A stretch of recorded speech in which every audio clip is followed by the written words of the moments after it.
5 p.m. We call the roll, Dave? Mr. Genoway? Here. Mr. Mahoney? Here.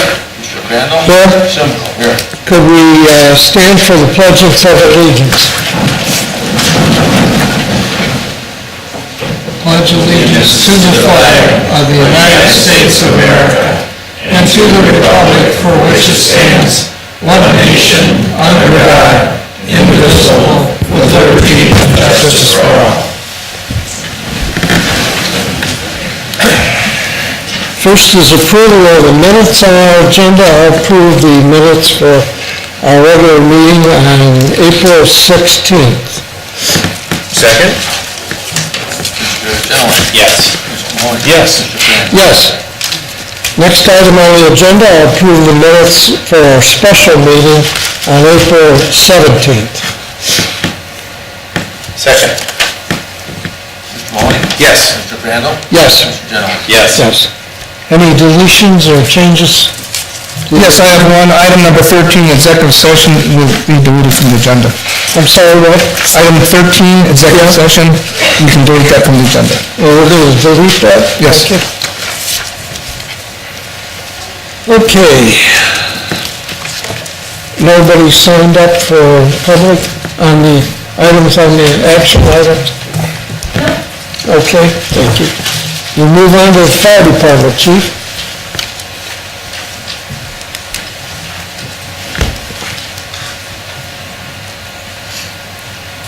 Good afternoon. I have to start this meeting out saying that I kind of dropped the ball a little bit. We have 3 young men with us this evening that between the 3 of them put in almost 80 years of service to the township. And I missed that we did not give them plaques to commemorate the years of service they did. So I know this won't happen again because we have it marked down that it will be done. So if I could have the 3 young guys come up. How about Darrell, Elliot, Dave Hatfield, and Jeff Young, please.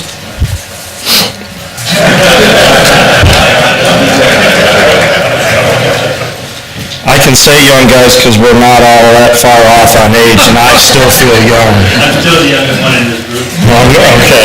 Well, in recognition of the many years of dedicated service with the Sylvania Township Fire Department, serving the citizens of Sylvania Township and the city of Sylvania, we would like to present these plaques. Like I said, almost 80 years of dedicated service to the township and the city. First off, we have Firefighter Paramedic Darrell Elliot, who was appointed May 17th of 2000, retired January 13, 2019, with 19 years of service.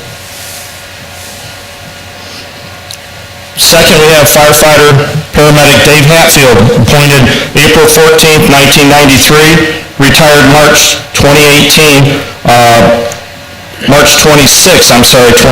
25 years of service. And then last but not least, one of my best friends, Lieutenant Paramedic Jeff Young, appointed January 20th, 1988, retired on March 3rd, 2018, with 30 years of full-time service. But we also want to recognize that Jeff spent several years, 6 or 7, I believe, as a volunteer here in Sylvania, getting on, he and I coming on at the same time. So we want to commend these 3 gentlemen for the years of service, and thank you.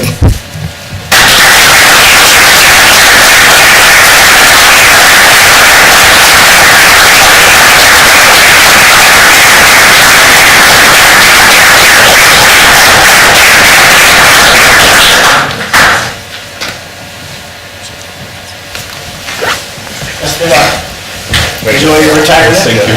Darrell, thank you for the service. Come on. Jeff,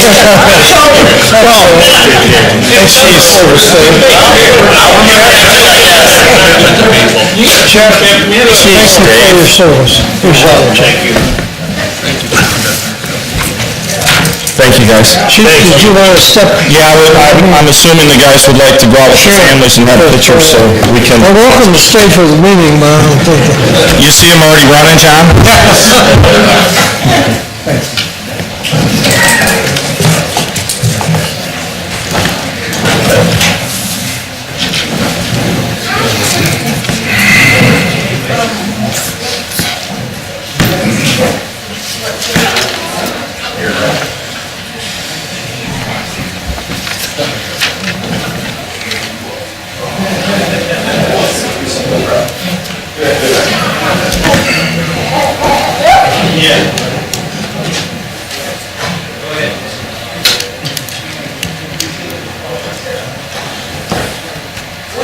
Okay, next up is our road superintendent, Bob Nash. Evening, I just have a couple resolutions on the agenda. First one is 19056.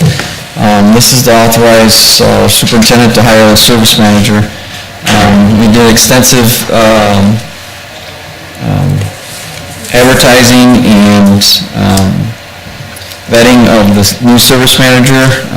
The current one will retire at the end of June, and we'd like to bring on Mr. Ralph Carroll II to fill the pending vacancy for the retiring service manager Gary Carruthers with a starting wage of $30.80 per hour. Upon successful completion of his screening, we'll bring him on. Any questions about Mr. Carroll? He went through 3 series of interviews between myself, the Human Resources, Janet, which is a great help, thank you, Janet, and we also had Gary, and I had the actual foreman who works very closely with the service manager help me with the interviews as well. How many apps did you have, roughly? We had roughly about 25 for that position. We narrowed it down to 3 very great qualified candidates. Mr. Carroll is a master technician for heavy equipment, for heavy automotive, and a master technician for automotive as well. He also carries some emergency vehicle technician certifications that he says that he is committed to continuing his education on that as well. So he's very qualified. He currently holds a position as the chief mechanic at a nearby facility. So we will work closely with them to help them transition him out of there as well, because it is another municipality. Oh, good. I'll offer resolution 19-056, authorization to hire new service manager. Second? Yes. Yes. Yes. Thank you, Rob. Next item? The next one is it should be 19057. This is to advertise for the household pickup. I'm doing this about 2 months early, trying to, if you recall last year, we only had 1 bidder. So we would like to go out a little early, give the companies more time to get the information together they might need to gather extra trucks and employees to do the project. Also, this gives us time if we do not have multiple bids, that we may be able to look at going back and breaking up the township into different sections and service areas and bid it out by sector. So some of the smaller companies might have an opportunity to bid on a sector of the whole job, which might create better pricing for us. I'll offer resolution 19057 to advertise for the 2019 household pickup. Second. Mr. Crandall? Yes. Mr. Genowine? Yes. Yes. Yes. Thank you, Rob. The only last thing I have is that we are still in the middle of the spring pickup, believe it or not. It's been 2 additional weeks than normal. Only thing we really have left is some leaf pickup in our western section, and then we should be complete. So, any questions? Thank you. No? Thank you. Thanks, Rob. John, Administrator?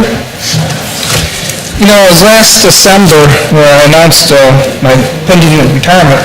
It seemed like so long ago, when I said I'd probably be leaving by July. It was like, boy, that's way in the future.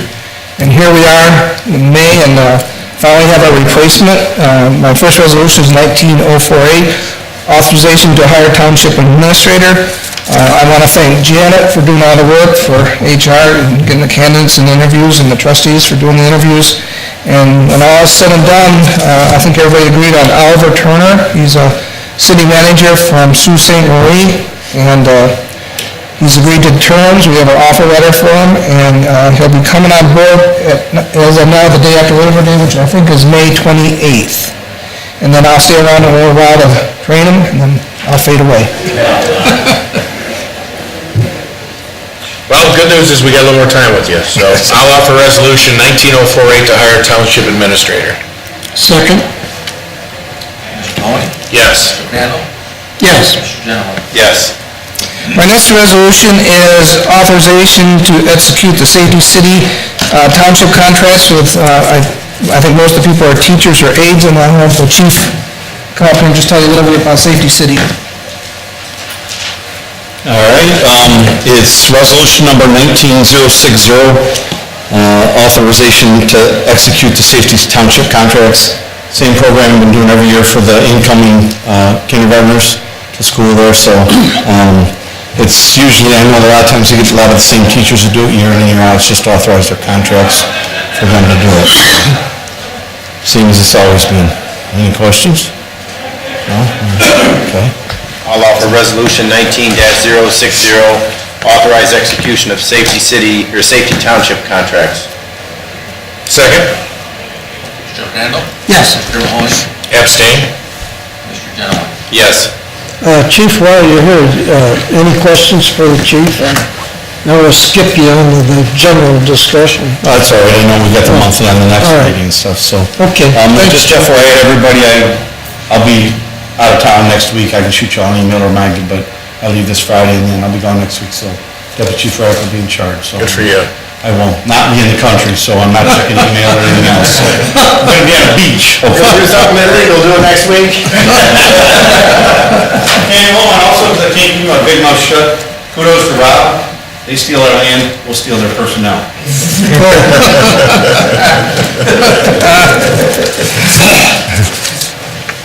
My next resolution is 19061. It's the approving the Community Reinvestment Area Agreement with Lucas County and Oakleaf / Toledo Limited Partnerships.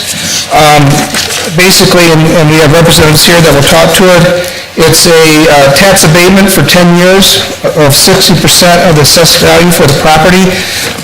When it is all said and done, that we will collect 40% of the taxes on that property for the 10 years, and so it's a win-win situation. They get their tax abatement to build the property, we get some tax for 10 years, and then we'll get the full amount after 10 years. And with that, our representatives talk about the project.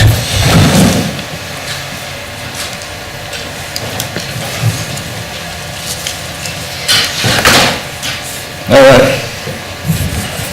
Mike, if you want to, he's got lots of boards, which is good. It's good. There you go. All right, I'm Nate Green with the Montrose Group, and we are helping out these the gentlemen that are putting together this project, the Oakleaf Village. We'll call it the Oakleaf Village expansion. Wallet Companies is the company that's doing it. Just for a background, I am a former Toledo Township resident. I went to Hatfield High School. I just wanted to tell you that up front so that... Thank you. Yeah, well, you're welcome. My mom moved away from here about 4 years ago. Otherwise, I was up here many times through that, so it's a great place to grow up. The project we're talking about is a senior living project. It is you all probably know where Oakleaf Village is on Holland-Sylvania, just down the street here. Wallach has been in the community here for 30 plus years. With that project. This project is as I said, is a senior living project. It is a market rate senior living project. The real value to Sylvania Township and to the rest of the community is this is a market rate project. It's a high-end project, and what they hope and what we hope you feel as well is that this gives residents in the community the ability to stay here if they don't want to own their home anymore, if they don't want to they don't have to go outside of the area. They can stay here in the community. They can rent from this facility, and they don't have to go somewhere else to do that, either outside of Sylvania Township or outside of Northwest Ohio. The project itself is it's a great product. Mike will talk about it more, but what I want to talk about really is the partnership between the township, the wallet companies, Waller communities and the county to do this. The public-private partnership that we've asked for in this tax abatement is really, it's vital to the project. And the truth is, and I think we've met, how many months, John? 6 months, maybe? 6 months ago, we probably started meeting about this. The project really wouldn't happen without the tax abatement, and that's why we're here. It's a vital piece of the project, and it really, it's a market-rated project, and it's a high-end project, but because of that, we need to make sure that we keep the numbers where they are, keep the rates where they are, so that we can make it viable and make it a successful project. The other thing is that, construction, as you probably all know, the construction industry, construction costs are at an all-time high. They're higher than they've been in a decade, and so that really impacts the project and the ability to do the project. So the tax abatement we're requesting really helps make the project works and make it happen. And without that tax abatement, the project would not go forward. As John said, it's a 60% 10-year tax abatement. There's also, you've all requested that the Oakleaf, the employees there enter into a joint economic development district, and Wallach has agreed to that. So once that's set up, we will join that JED and start to collect the income tax from that. So with that, I'm going to turn it over to Mike. He's going to talk more about the project and just what it is, and I'm going to let him introduce himself, because if I try to say his last name, I will guarantee you that I will mess it up. So I'm going to let Mike start, and he's going to talk about the project and all those kind of things, and then certainly we'll open it up for any questions. Thanks, Nate. Thank you. Thank you, Nate, and the name is Michael DiCarlo-Antonio, so it's a long last name, but looks exactly like, sounds exactly like it looks on paper. I wouldn't mess it up that much. You wouldn't have. Thanks to the board for allowing us to come in today and talk a little bit about our project. I'd like to start with giving a little history, building on what Nate said. So in 1987, the original Oakleaf Village facility opened. It's 161 beds consisting of assisted living and independent living. We built that, managed it, have owned it, we're long-term owners, plan to continue to do that. One of the issues that we were having was when our assisted living residents needed more care, we weren't able to provide that for them. So in 2016, that's when we decided to open up the Grove, which you can see there on the map. It's on the aerial photo there, it's not built yet, but you can see the foundation footprint. So that's a 44-unit memory care facility. And it's been really great, especially when parents, or when children are moving their parents into these homes, knowing that they don't have to move them out in a year, 2 years when more care is needed. They can go right down the block and continue that care. But one of the issues that we weren't solving was being able to provide them with a place to age and not have to move, and provide them with services if needed from a healthcare perspective. So that's what we're here to talk to you about today. So what we're proposing is what we've been working on is a 54-unit independent living facility, 2 different buildings, 4 stories. There are covered parking spots for each unit, whether that be a garage or a carport. There's a building in the middle, which, maybe if you want to go to the next one, and I'm sorry for walking back and forth, I'll talk loud. So in the middle here is the dining facility. So included in their rent is dinner 7 nights a week. We're proposing 5-star dining, so there will be a rotating menu, high-end, to meet all the needs of the residents, whatever they're looking for. All that is included in those rents. So the unit mix is a mixture of 1-bedroom units. There's 14 1-bedroom units, 24 1-bedroom units with what we're calling a bonus room. So it can be used as a bedroom if people are staying over, or it can be used as an office, whatever needs of the resident. And then there's 16 2-bedroom units. Open floor plans on each unit. It's a really great layout. We're working on some marketing materials now that have a rendering of what those will look like, and we're happy to share those with you when available. Each unit will have a patio or a balcony, and there's full kitchens. With this being independent living, we didn't want to make anyone feel like they had to go down to dinner every night. If they want to cook in their own kitchen, they have the ability to do that. And so rents are high. They're ranging, and this is 2021 when we open up, $3,900 up to $5,000. And it's aimed at high wealth individuals who are perhaps looking to downsize or selling their home, and they'd be using that money to live there. But what we're providing them is an opportunity to continue their active lifestyle, take some of the unwanted daily chores and expenses away from them.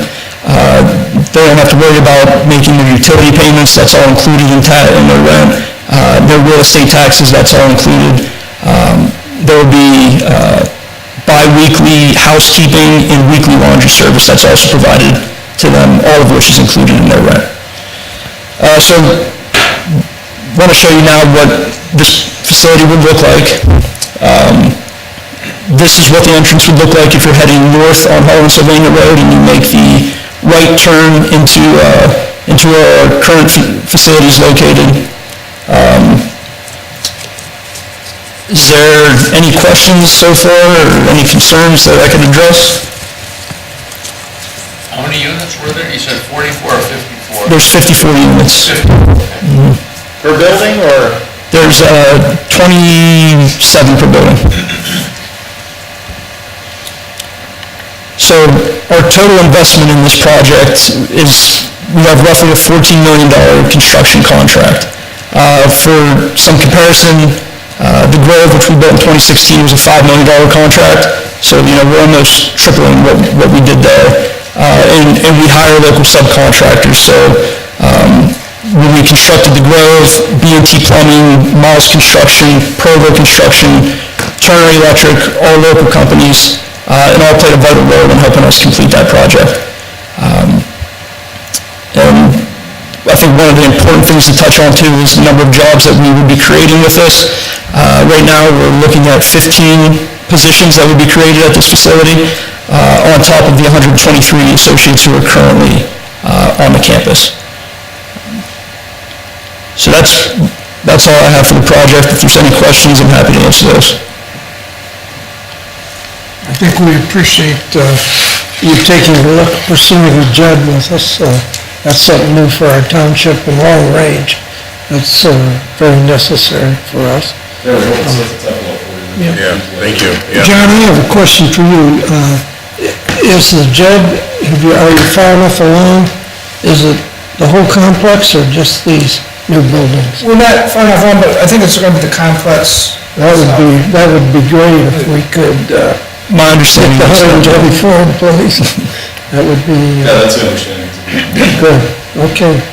I'll move resolution.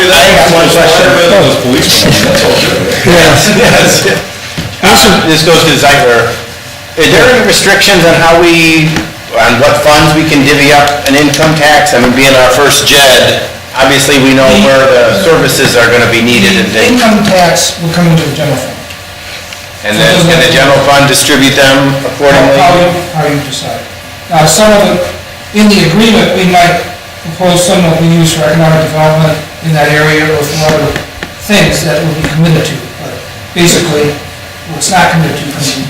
Of course, we don't know that's where the biggest A deficit. side note, I'd like to point out that just today I met with Dawn Sanderson, the attorney hired for JED, had a lengthy meeting with her representatives, and she's, within 2 weeks, we'll get the draft contract together to set up the JED. Thank you. I'll offer resolution 19061, approving the community reinvestment agreement with Lucas County and Oakleaf Toledo Limited Partnership. Second. Mr. Darrell? Yes. Mr. Mahoney? Yes. Mr. Randall? Yes. Thank you, gentlemen. Thanks, guys. Thank you all. Thank you. Good luck. See you, Nate. Yeah, take care. Yeah. Thanks for working with us. We appreciate it. See you, Mike. You guys back to Columbus then? All right, Thank safe you. travels. Appreciate your help. Thank you, sir. My next resolution is Resolution 19062. It's a resolution to contract with additional legal counsel. This is to hire Dick Malone to represent us in annexation issues. He has agreed to an hourly rate of $200 and an amount at this time not to exceed $10,000. If you have any questions, Mr. Darrell's here to answer them, why we're doing this and that. I don't know, I know we interviewed 3 attorneys, it took a while, but I don't have any questions, do you, John? I'll move resolution 19062 to contract with additional legal counsel. Second. Mr. Genoway? Yes. Mr. Moore? Yes. Mr. Crandall? Yes. I have Thank one you, more Jim. thing for the administration, and it goes more to Mr. Jones, and I think Mr. Burrell will thank me. Could you do an article on the Buckeye Cable Systems contract with the township and get that better explained to our community? There seems to be a lot of misunderstanding and things out there, and I think, I don't know of a better way to get a message out than the Sylvania Advantage in our community. So if you could work with that, I think, and Mr. Burrell is very familiar with it, but I think it would dispel a lot of rumors and things in the community. Yes.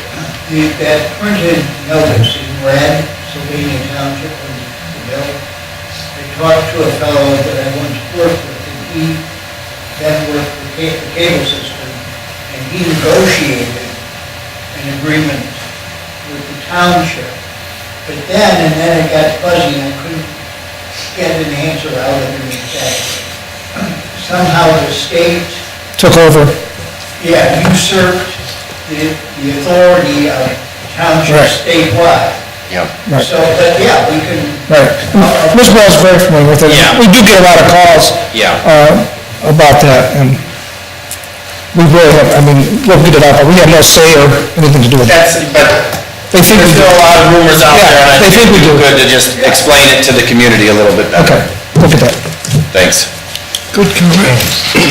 Let's move on to fiscal. Yes, I have 2 resolutions, 19-058, this township appropriation from unencumbered balance.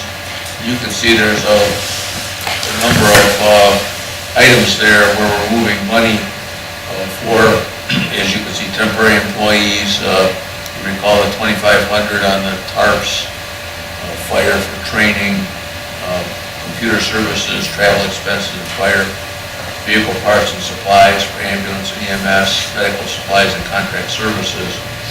And that's what our resolution is. I did have a question for the chief. Yes, sir. The contract services, That's the DNC, the IT and IT stuff. We didn't have enough in our line item. 25 grand, I thought that was the billing aspect for the EMS. No, I think I might be wrong, John, I'd have to look at it. No, I think it was 5,000 on yours. It is. These are IT, that's. Yeah, I don't think that's IT, I The think that's the... 25,000 is for, due to the number increase in transports, what our revenues increased, which there's additional costs to pay for med-count for billing. Oh, yeah, I'm sorry, I was mixed up, that's contract services. What, Because we have to do. in a just brief overview, what is that contract? We pay them to handle it, and then do they get a percentage on top of that, or? They get 7.25%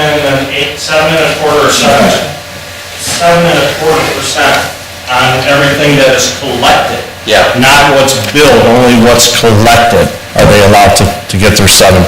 And do they take that out before they reimburse us, or do we Yes, pay them? no, all the billing goes to them. Once we know what we collected, they take their portion out, and then the rest of it goes directly into our account. So where does this 25 grand go? I'd have to look exactly where. Goes to the fire fund, doesn't it? I think we have to record the total coming in, and then they deduct their part. Okay. But if we get 100,000, we have to record 100,000, and then they take theirs out of it, but as far as the state's concerned, we collected 100,000, and then paid them. They had to pay them back that amount, so.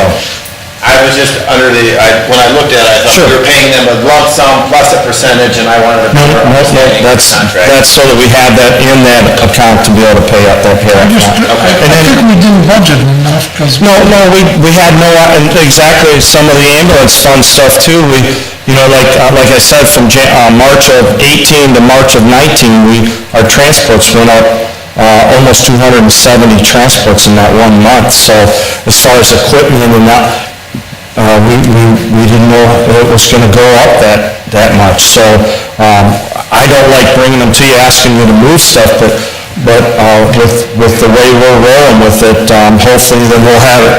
I've talked with Emron, we'll have to look at a little bit higher for next year's budgeting process, because we'll have a little bit better numbers. Remember, we're only about 2.5 years into transporting, so. Okay. As long as you're up here, Sure. Chief, any other questions for the chief, or on any other matter?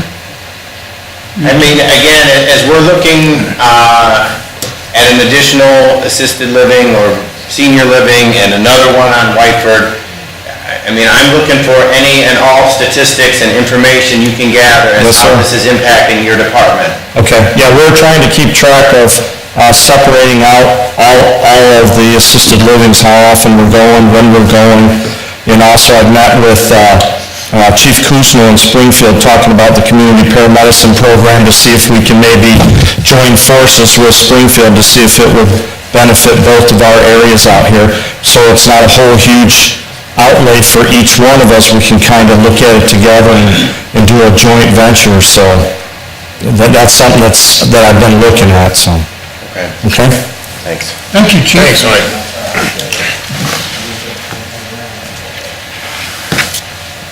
I'll move resolution 19-058, township appropriation from unencumbered balance.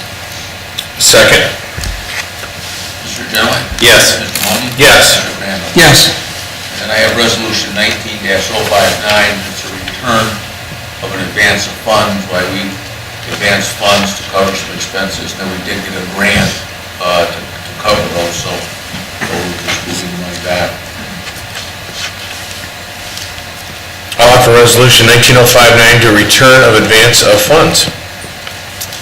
Second. Mr. Genoway? Yes. Mr. Mahoney? Yes. Mr. Randall? Yes. That's all I got. And I don't think we have anyone signed up for non-agenda items? No. Okay, good. And open discussion, we've heard from everybody but zoning. Any questions for the zoning department? Well, again, I'm kind of confused and disappointed in this Whiteford Road project. I want to be as clear and upfront that we get in, everyone's input on this, and I don't think even this board is aware of how this is going. So I'm just, again, asking that, we be upfront with this and we be, get the message out to the community sooner rather than later. I think one thing we did do is we've got Sam going to be involved with a Facebook post to let the association know. I've talked to a few folks over there about that, and that they're pretty active on the Facebook. Actually, Trish Boyle, she called about it. So I told Trish we'll link onto them as soon as we hear from them. That sounds good. Okay. And executive session was canceled, so I'll move to adjourn at 5:34. Second? Mr. Genoway? Yes. Mr. Mahoney? Yes. Yes.